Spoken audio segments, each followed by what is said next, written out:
what's the definition of a bad tongue in Judaism? When a person says something with the objective of making somebody else suffer, even if it's true, because if it's not true, you're just saying calumnies, you're just saying slander. The point of bad tongue is, even if it's true, but the objective is to make somebody else suffer, or for instance, to cause a damage on somebody else's property or in somebody else's honor, so to speak, to embarrass somebody else in public or to frighten somebody else. This is called basically the idea of bad tongue. Again, even if it's true, then there's something that is not as terrible, so to speak, as a bad tongue, but our sages anyway forbade that. For instance, when you make a commentary that you're not saying necessarily something bad about somebody else, but you're actually alluding to something. Like, for instance, if somebody asks you, do you know where I can get food? So you say, of course, in the house of this guy, he has a lot of food because he has a lot of money.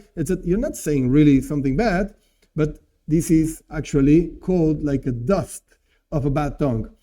In order to understand this in a very simple way, there's a story that our sages relate about Rabban Gamliel. He was a rabbi. This rabbi had a servant, and the servant was called Tavi.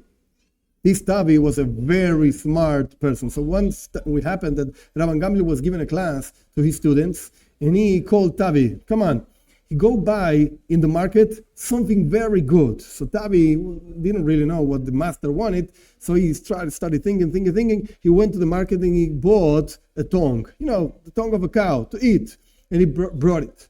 So then Rabban Gamliel said to Tavi, okay, now go buy something bad. And Tavi went to the market and was thinking like, does my master want rotten food? What's going on over here? So he came back with a tongue of a cow. So Rabban Gamliel asked Tavi in front of the students, make up your mind. I told you something good, you bought a tongue. I told you something bad, you bought a tongue. So is it good or bad? And Tavi answered, my master, it depends on how you use it. If you use your tongue to good things, it's the best. And if you use your tongue for bad things, it can be the worst.